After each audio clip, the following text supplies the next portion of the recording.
Hello everyone, welcome back to economics classes. Today I am going to discuss economic reforms since 1991 और new economic policy.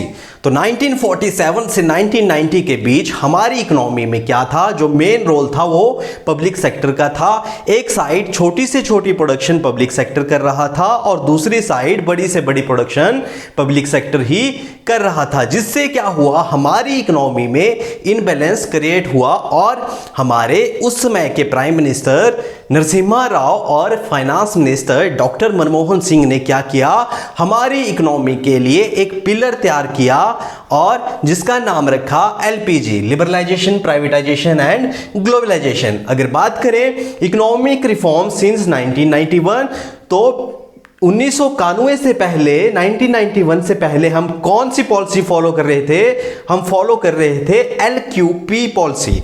Now what is LQP? License, quota and permit policy, जिसकी जगह क्या आया, liberalization, privatisation and globalization. So let's start from first point, licensing, जिसमें क्या था, हमें कोई भी प्राइवेट कंपनी स्टार्ट करने के लिए जरूरत पड़ती थी लाइसेंस की। तो इस पॉलिसी को नाम दिया गया लाइसेंसिंग बिफोर 1991। आफ्टर 1991 क्या हुआ, हमारी न्यू इकोनॉमिक पॉलिसी आई जिसमें लिबरलाइजेशन आया। लिबरलाइजेशन मीन्स रिमूविंग बैरियर्स और restriction set by the government. It means जितने भी गवर्नमेंट ने बैरियर्स और रेस्ट्रिक्शन रखी थी किसी भी कंपनी को स्टार्ट करने के लिए, लाइक एज लाइसेंसिंग, उसको कैंसिल कर दिया गया हमारा लिबरलाइजेशन में और नाम दिया गया लिबरलाइजेशन में। अब क्या था, 1991 के बाद अब हमें कोई भी प्राइवेट कंपनी स्टार्ट करने के लिए लाइसेंसिंग की जरूरत नहीं पड़ती थी। Second point, quota system. Quota system में क्या था, बिफोर 1991 जो मेन रोल था हमारी इकोनॉमी में वो था गवर्नमेंट सेक्टर का। वही कि छोटी से छोटी प्रोडक्शन गवर्नमेंट सेक्टर कर रहा था और बड़ी से बड़ी प्रोडक्शन गवर्नमेंट सेक्टर ही कर रहा था। तो जो मेन रोल था हमारी इकोनॉमी में बिफोर 1991 वो था गवर्नमेंट सेक्टर का। There is no role of private sector, जो हमारा प्राइवेट सेक्टर था उसका कोई रोल नहीं था। तो कोटा सिस्टम की जगह आया हमारा privatisation. It means increase the role of private sector and decrease the role of government sector. मतलब क्या हुआ, प्राइवेटाइजेशन आने के बाद 1991 के बाद हमारा जो प्राइवेट सेक्टर का रोल था वो इंक्रीज हो गया और गवर्नमेंट सेक्टर का रोल डिक्रीज हो गया, नाम दिया गया प्राइवेटाइजेशन। Third, permits. परमिट्स, इसमें क्या था कि कोई भी एक्सपोर्ट और इंपोर्ट करने के लिए हमें परमिट की जरूरत पड़ती थी और हमें जरूरत पड़ती थी परमिट्स की एक्सपोर्ट एंड इंपोर्ट करने के लिए। अपनी कंट्री से अगर कुछ बाहर को एक्सपोर्ट करना है तो उसके लिए हमें जरूरत पड़ती थी परमिट्स की। अगर कुछ इंपोर्ट कराना है बाहर की कंट्री से तब भी हमें जरूरत पड़ती थी परमिट की। तो इसकी जगह आया हमारा ग्लोबलाइजेशन।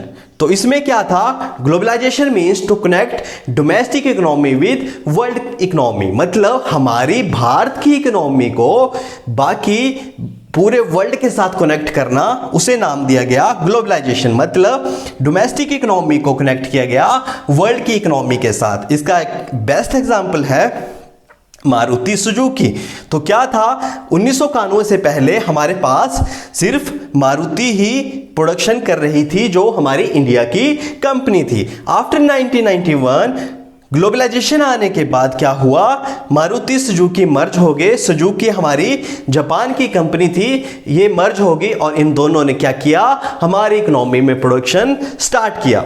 तो एक बार दोबारा देखते हैं क्या था, बिफोर 1991 हम फॉलो कर रहे थे LQP policy, means license, quotas and permit. तो क्या था, हमें कोई भी कंपनी स्टार्ट करने के लिए जरूरत पड़ती थी लाइसेंसिंग की और इसकी जगह आ गया हमारा लिबरलाइजेशन। मतलब जितने भी बैरियर्स और रेस्ट्रिक्शन थी जो गवर्नमेंट ने सेट की थी किसी भी प्राइवेट कंपनी को क्रिएट करने के लिए, वो खत्म कर दी गई। सेकंड है हमारा कोटा सिस्टम, जिसमें गवर्नमेंट ने खुद को कोटा सिस्टम दिया था। जो मेन रोल था वो गवर्नमेंट सेक्टर का था, प्राइवेट सेक्टर का कोई रोल नहीं था। और इसकी जगह आया हमारा प्राइवेट प्राइवेटाइजेशन में क्या हुआ, हमारे प्राइवेट सेक्टर का रोल इंक्रीज हो गया और गवर्नमेंट सेक्टर का रोल डिक्रीज हो गया।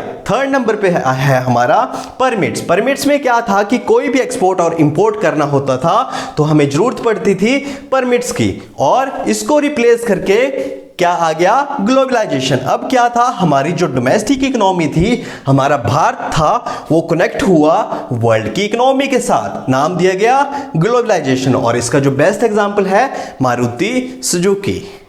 Subscribe to our YouTube channel and press the bell icon to get all the latest videos. Thank you. Thanks for watching.